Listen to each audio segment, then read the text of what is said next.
Roger Moore returns to the role of 007 in director Guy Hamilton's fourth and final Bond outing from 1974. This time, in one of the strangest and most over-the-top adventures yet, James Bond must contend with an elite and elusive hitman, played by the brilliant Christopher Lee, known only as the Man with the Golden Gun. Good evening, 003. The following is for your ears only and is classified above top secret by Her Majesty's Secret Service. Our contact with the We Can Make This Work, probably, podcast network intercepted an encrypted audio message regarding Podcasters Assemble. For this season, the podcast network is looking to recruit field operatives from around the world to reminisce about the Bond movies in a countdown to the latest film in the franchise, No Time to Die. Your primary objective is to infiltrate Podcasters Assemble by recording and uploading your submissions at probablywork.com. Utilizing a two-way communications device with a built-in microphone, the latest from Q-Branch. For a full mission report, go to probablywork.com. We're all counting on you, 003. Podcasters Assemble. Yo, this is Corey Torgerson, photographer, film nut, and podcast hopper. This is Justin Aki, graphic designer and one half of Significant Otter Co. I'm Megan, the other half of Significant Otter Co. This is Troidal Power from the Power Playthroughs podcast. Eric Slater here from Epic Fails of History. Today we will be reviewing James Bond and The Man with the Golden Gun. The Man with the Golden Gun. The Man with the Golden Gun. The Man with the Golden Gun. "1974's The Man with the Golden Gun is the ninth 007 film and is based on the final James Bond novel by Ian Fleming, which was published shortly after his passing in 1965. This movie is a tough one for me because the thing I remember about it is just the Golden Gun, and that's because I was way more familiar with GoldenEye's multiplayer on the N64 than I was with this movie as a kid. Man, I thought Diamonds Are Forever was bad. This is somehow worse. Before I rewatched this movie, I bemoaned this movie, thinking it was the worst James Bond movie in the franchise. The Man with the Golden Gun is longer than any of the Lord of the Rings movies, yet is still only 2 hours. I take it back. It's not a terrible film, but it's not a good film. This is entirely due to a lot of scenes where nothing is really happening, or the scene is truly not moving the film forward. It's not the worst thing I've ever seen. Like, we all know about the Golden Gun mode on GoldenEye, right? One shot, one kill. I thought the gun was superpowered. Turns out that it's just the guy's really good. So that Golden Gun mode on the Nintendo 64 doesn't actually make any sense. I guess I want to start by pointing out that Christopher Lee should have been Bond. In fact, I think it might be shifting the worst Bond film to Moonraker, but that remains to be seen. It's a few movies away. Even though the movie around him doesn't live up to his standards, he's still great. Christopher Lee was actually friends with Ian Fleming and is considered to be one of the main inspirations for Bond through his real-life adventures as a spy working against the Nazis during World War II. I gotta admit, I do really like the gun barrel sequence in this one. Each one of these has a slight variation. I think this one is one of the best so far. The music and visuals are just on point. I do appreciate the fact that the cold open for this movie doesn't focus on Bond. So Christopher Lee's island in Thailand, I think it is incredible. Instead, we open with the most ill-dressed Chicago gangster playing laser tag in a creepy funhouse with what looks like actual stuffed people, including other gangsters, a cowboy, and a fake James Bond. Despite this being one of my least favorite Bond movies, that is one of the coolest locales in the entire series. We also get a first look at the Bond girl, Andrea Anders, played by a very attractive Maud Adams.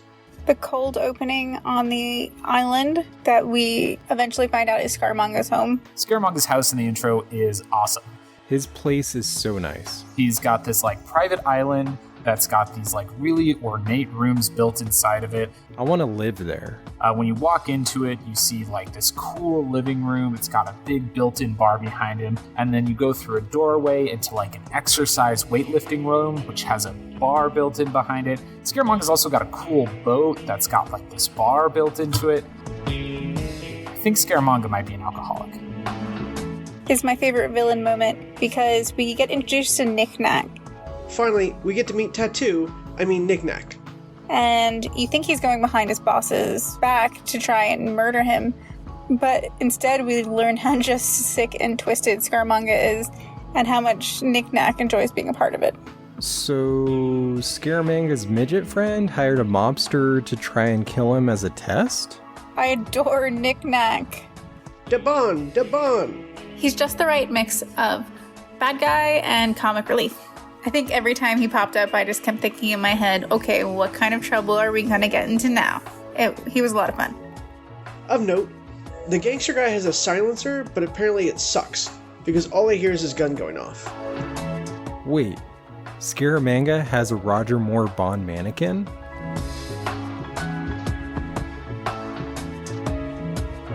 The opening with Scaramanga's Island is awesome, but they don't really explain anything. After the gangster gets killed by Christopher friggin' Lee, who already looks old as he is in Lord of the Rings, we get one of the worst James Bond theme songs ever. The man with the golden gun.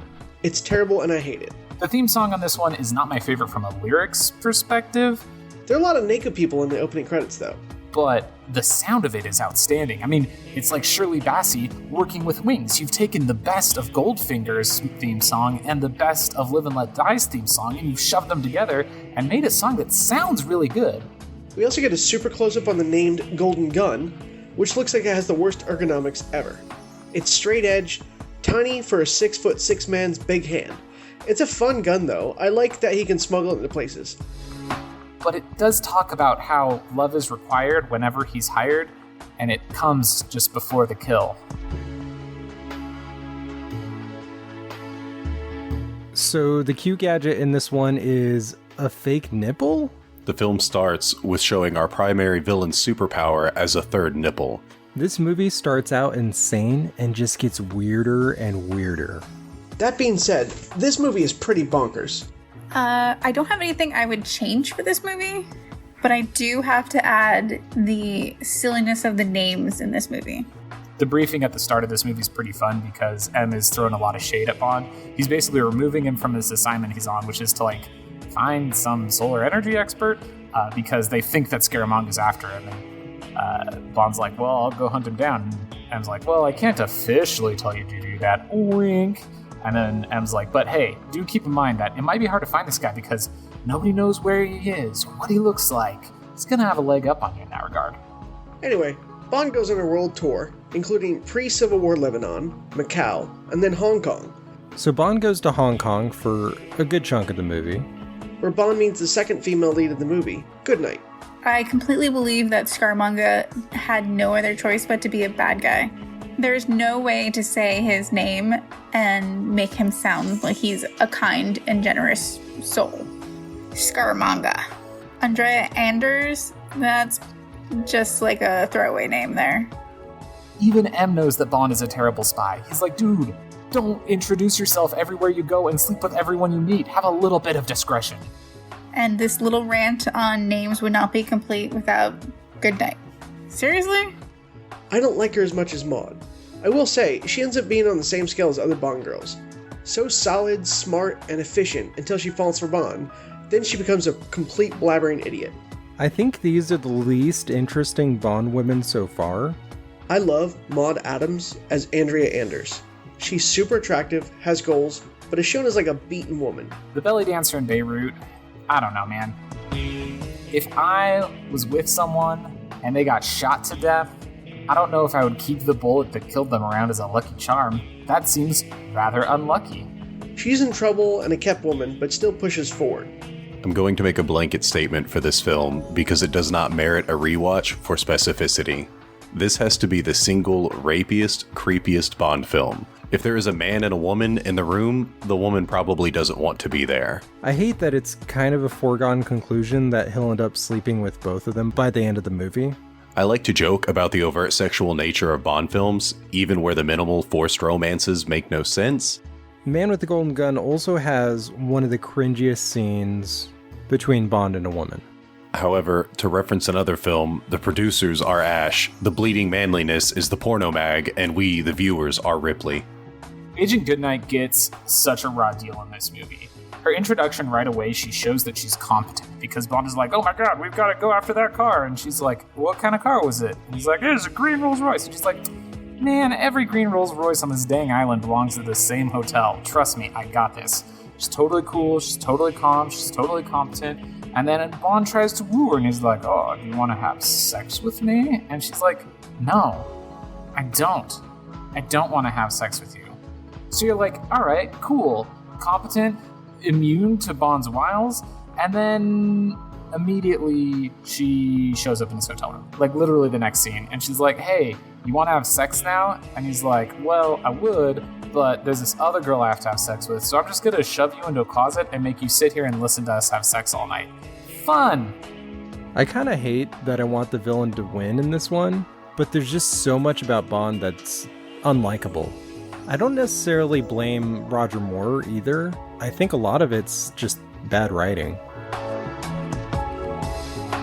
But seriously, 4.2mm gun is equivalent like a 1.7 caliber bullet. In the US, that's basically a step above pellet gun. Seriously. Let's just pretend the gun is almost the 22. That's a tiny, tiny, tiny gun. So good on Scaramanga for being able to kill people from blocks away with it. That's true talent. Anyway, Bond ends up outside of a topless bar, which really existed, the Bottoms Up Club. In regards to a lot of filler content, I still don't understand why we needed to see inside Bottoms Up. This movie was rated PG back then. Hell yeah.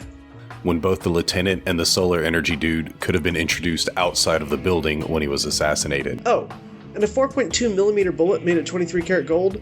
That thing has to be so soft. Good luck if anybody has any body armor. This point of filler is only re-emphasized during the introduction to Lieutenant Hip's nieces, who only served to later upset the status quo by completely taking over an action sequence.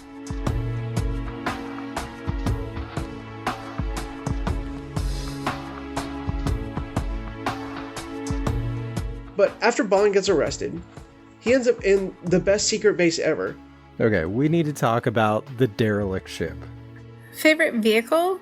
I'm going to go a little unconventional, even though there's some really nice looking cars in this movie. I love the RMS Queen Elizabeth. I couldn't believe my eyes. The sunken wreck of the Queen Mary in Hong Kong Harbor. They actually did it. While it has no fancy moves, the idea of using an eyesore shipwreck as your top secret headquarters is the best example of hiding in plain sight. So, to date, M not only has a random office on a submarine, he also just so happens to have one on a half-sunken ship. I love the little details, like they added extra steps and slanted floors to match the tilt of the ship. It was a really impressive set, but I have so many questions. Bond then is super weird and asks for Q for something a little kinky, and then ends up in Thailand. Couldn't they have just hauled out the interior of the ship and, made a normal horizontal base? Instead, it's everything's on this crazy ass Dutch tilt, like the lair of a Batman villain from the 60s TV series. Absolutely nuts. Also, James being a know-it-all ass comes up in the scene, with Bond laying out, by rote memory, every fact that someone knows about Scaramanga to the nth degree, including a third nipple. I took a note at the 1 hour mark of the movie about how few notes I have. Something else that comes up in this movie I noticed. Compared to the past Bonds, Connery and Lazenby, Moore doesn't smoke cigarettes, he smokes cigars. He smoked one or two in his first outing, but honestly, I think I counted 5 cigars in this movie. Man knows how to have a good time. For all you anime nerds, they really should have just named this Snake Way the movie.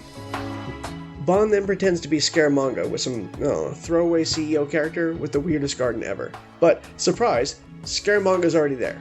He then comes back later on that night and ends up fighting some sumo statue characters. May I remind the Japanese sumo people that they are in Thailand. Plus, TikTok or whatever his name is acts as a creepy statue.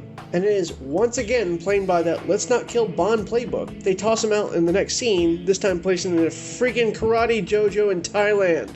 What's up with that karate scene? The sword duel in the dojo is more convincing than almost any Bond fight ever filmed. For an exhibition, they sword fight some guy to the death for no reason at all. The best kill for me is part of the kung fu / karate scene, when Bond kicks the guy in the face when he bows. That's just a Bond way to do things. Like, hey, I agree you captured me, I'll play along for a bit so you don't shoot me, but I'm not going to do everything. Then, Bond gets his ass kicked, even though I thought he was originally a judo expert. This scene felt like forced racial and gender diversity, and as Bond was standing around doing nothing while others fought for his escape, I couldn't help but glance at my watch again. Meanwhile, the Hong Kong agent that has helped Bond has his nieces with him that are freaking anime schoolgirls, and they kick ass, and end up leaving Bond on a boat chase. Which is funny because they just drive off. Because of course it's a Bond movie, it needs a solid boat chase.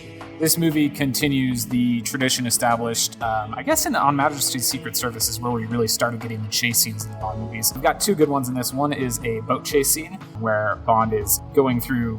Is he in Thailand? Oh, I should know this. But he's going through the canals and jumping from boat to boat, and there's a little kid. And I do like that the kid jumps from boat to boat trying to sell a wood elephant for 100 baht, which is about $25 in today's money. Bond tells the kid that he'll give him a bunch of money if he can fix the engine. But then Bond convinces the kid to tell him how a boat works.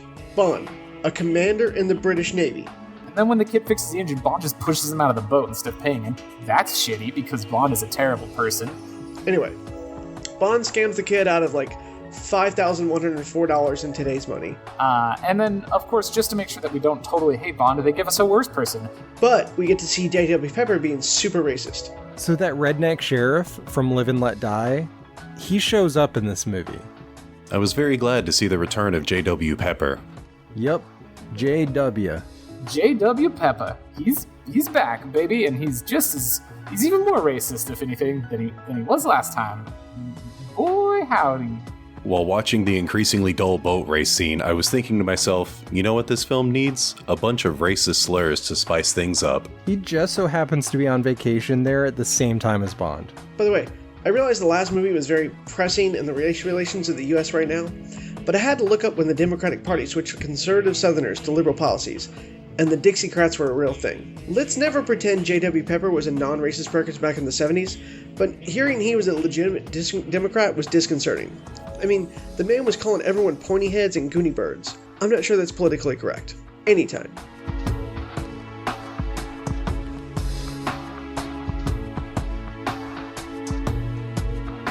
Favorite weapon? I'm gonna keep it simple. I really like the golden gun. It's effective, it's portable, it's simple, it's just pretty much a badass gun. And it doesn't hurt that it's the namesake of the movie. Also, the song, and based on the entire first quarter of the movie, states that Scaramanga gets $1 million per kill. In 2020 prices, that's $5,200,689.66. That's not terrible per shot, even if you consider the value in gold today. Each bullet is a minimum of $88, plus whatever the casing and gunpowder costs. So, someone has paid that to kill James Bond. That scene with Scaramanga assembling his gun and killing the guy who hired him was great. There's a great throwaway line by M after Bond asks who would pay for it, and jealous husbands come up. Hilarious.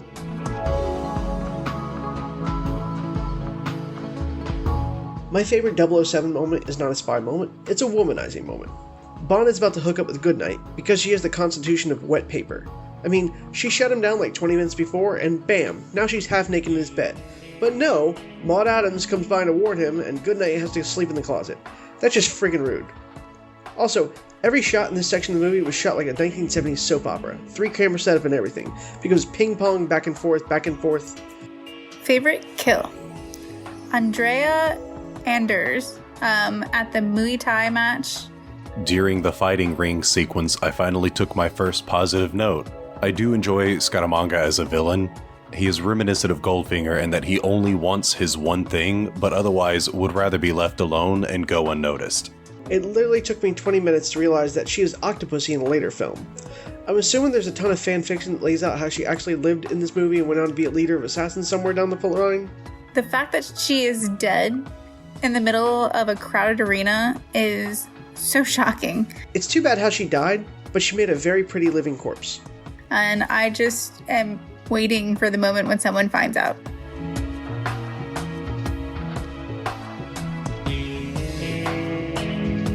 Then we cut to the second chase in the movie, a car chase with American left-hand drive cars in Thailand, even though cop cars were wrong. So in the second chase scene, which is a car chase, Bond ends up in a car with J.W. Pepper. Something about having JW in any kind of chase just makes it into this kind of Benny Hill montage. WTF? Why is he a main character now? Because I guess he was shopping for cars while he was on vacation, and Bond steals the car from the dealership, and J.W. Pepper happens to be in it, and he's like, oh boy, I know you're that secret agent, man. I'm going to help you out because I'm on a mission to save the world and stuff, because I'm J.W. Pepper. I do like the fact that he ends up joining James Bond on a mission and has a friggin' wallet full of certification on how he's the sheriff of the worst parish in Louisiana. After Bond didn't kick JW out of the car, I realized even Gordon Ramsay would hate this movie. There is just too much pepper. I'm specifically calling out this film as a platform for advertising. First off, American Motors Corporation ruined Harley-Davidson back in the day, but let's admit there were a ton of AMC cars in this movie. I also seriously deep dived into tracking down why there would have been a freaking American car dealership in Thailand in 1974, and no, there were no dealerships. I did find a listing for an agent that was in country at the time, mostly for manufacturing purposes. But even then, why the hell would J.W. Pepper be test driving a car when he's on vacation?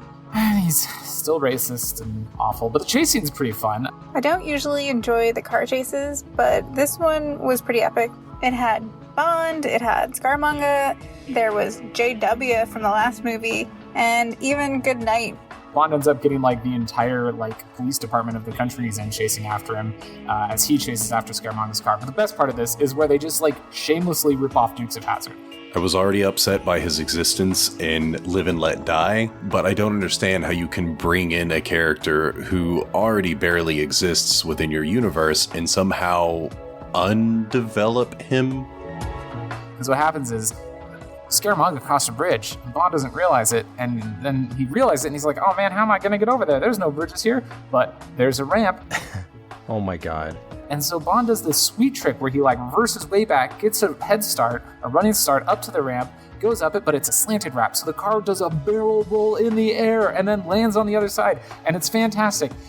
That bridge jump where the car flips over and there's a kazoo sound effect? Except they put in a damn slide whistle. As the car is flipping, goes. That was a terrible slide whistle. But you know what a slide whistle sounds like. Why do they do that? It's just. It's so cool. And then there's a slide whistle. Where the hell they got to? You goof, boy.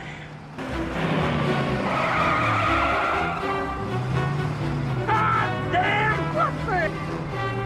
What's going on? What the hell you doing now, boy? The bridge is that way! You're not thinking that. I sure am, boy. Never heard of Evel Knievel.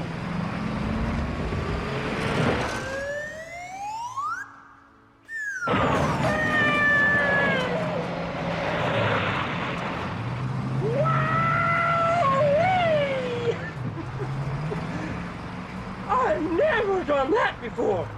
Neither have I, actually. I don't even think the Dukes of Hazzard did anything quite that crazy. But it's some decent driving, a dumb JW, and then a flying car. Wait, Scaramanga's car? No. No, you gotta be kidding me. Scaramanga ends up escaping back to his island because his car has wings. That's right, he gets wings attached to his car and he flies away, which is okay, whatever, sure, I guess.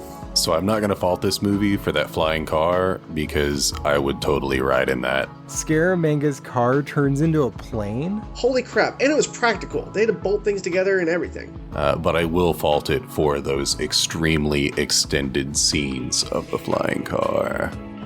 And this is where we find out that, he's got the girl. Well, we know he's got the girl in the trunk, but Bond's like, I'm gonna go after her, not only to get the solar agitator, whatever the hell that thing is. Bond is like, I gotta save the girl. That's what I do. I'm James Bond. And I didn't have sex with her yet. Actually, while I was watching, I was wondering how much of a distance they can go on the gas tank they had, but they did list out in the movie he only had about 200 miles. Goodnight was stuck in the trunk and everything, so that thing was a little way down.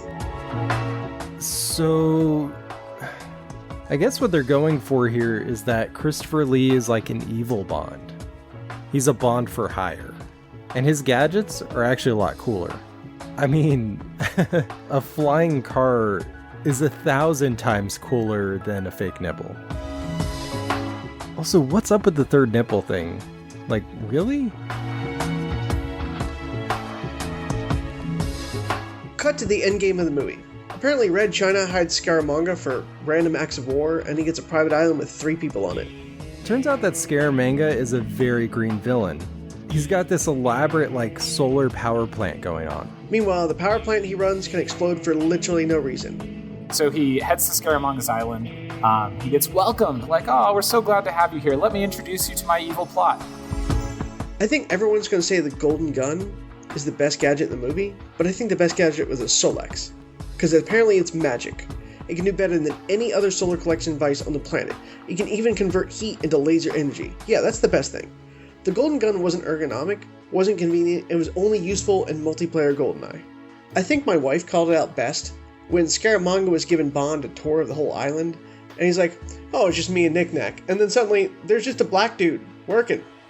You forgot that guy? Does he get to eat with you guys? I mean, how's that work?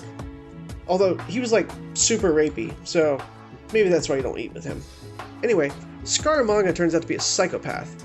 He keeps Goodnight in a bikini, she's about to get it from the safety guy in the power plant, even if she doesn't want it, but Bond outsmarts Scaramanga and blows up the base. I love Scaramanga's whole pistols at dawn thing. This is half an hour before the movie ends, and it finally explains that what's happening is that Scaramanga was killing a guy who ran a company that made solar energy so that he could become the guy who's in charge of all the solar energy for all the world. Part of that is he introduces the solar-powered gun, and he's like, I guess now I really am the man with the golden gun. Do you get it, James Bond? Do you get it? But he also just really likes killing people, and he thinks he and James are the same. He's like, we both get joy from killing. Let's try to kill each other. Won't that be fun? High five. And then they do a duel. So Bond and Christopher Lee do a 10 paces old Western-style duel. Except Christopher Lee decides to run away and hide in his spooky funhouse mirrors death trap. Alright, that's a little weird. I'm not going to get into the whole duel scene. They go all over the island. They go in his crazy funhouse and stuff, and James Bond ends up beating him at the end by pretending to be a statue.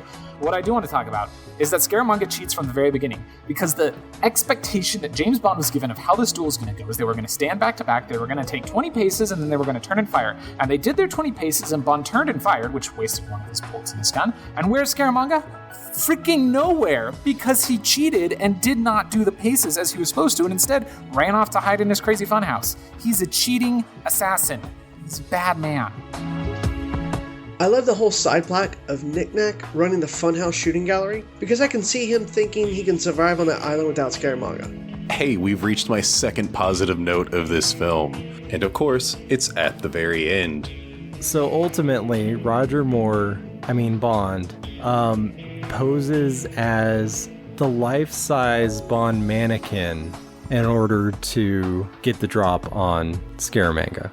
At the beginning of the film, we are shown a likeness of Bond, a perfect likeness of Bond that Scaramanga blows the 4 fingers off of. So, of course, at the end, that is where Bond is standing because it is the one thing Scaramanga would never expect. That's some pretty solid foreshadowing, and I'm glad at least one thing in this movie paid off. Man, they built a whole funhouse by importing every single element. That seems tedious.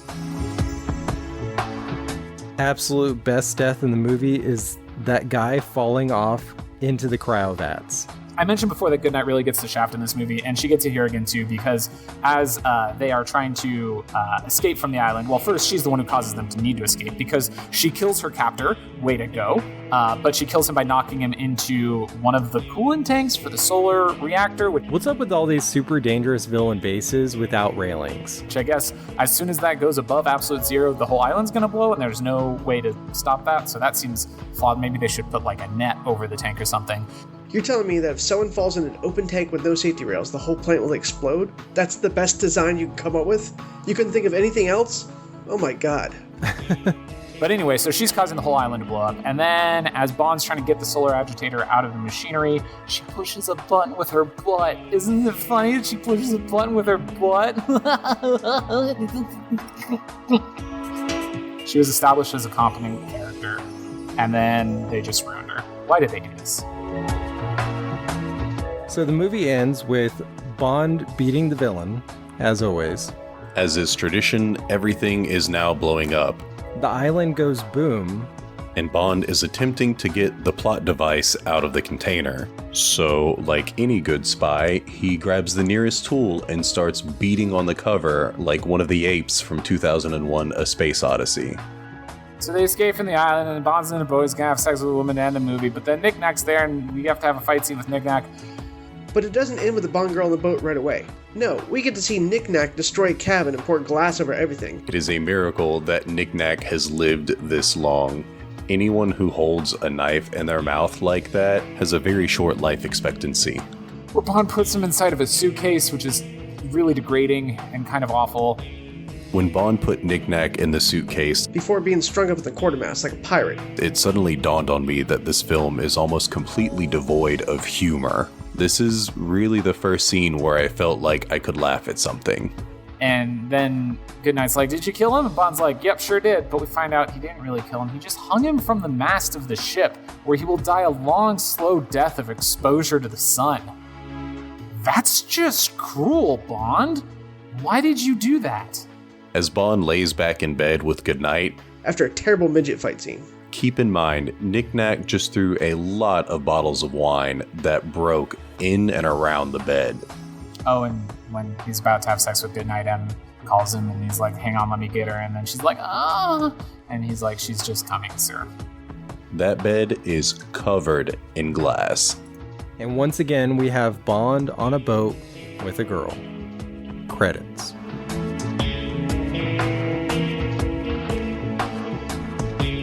You know, after that movie, we're lucky that there's still a Bond franchise. I do think that the contemporary elements, which we know that Bond movies always take from the world around them at the time, is pretty on point for what is truly going on at the time, and even now. The movie revolves around the energy crisis that was going on in the 1970s. We also had an entire kung fu craze going on. This movie just slams that crap together and adds in a very hot Bond girl, and that's a very contemporary Bond movie.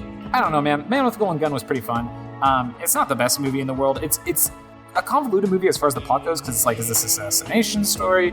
Is this a spy story? You're not really sure what the actual villainous plot that Bond's stopping is. But Scaramanga, I think, is kind of an interesting villain. Just a guy who's like as good at killing as Bond, but does it for money and getting his rocks off, apparently, because he comes just before the kill.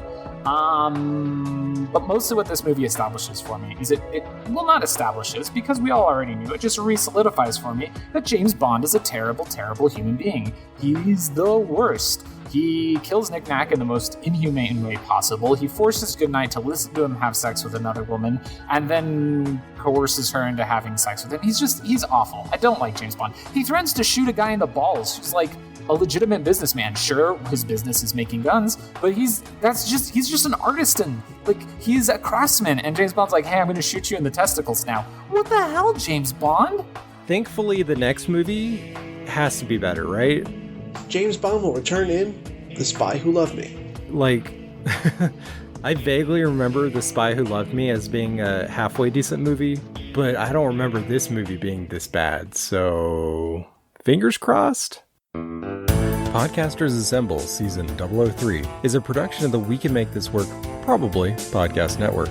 Find more of our shows at probablywork.com and learn how to contribute to future episodes of Podcasters Assemble by looking us up on Twitter at Casters Assemble or joining our Discord server, link in the show notes. Submissions are always open. Thank you to everyone who was able to contribute to this episode. Be sure to check the show notes for links where you can find them all online. Thank you.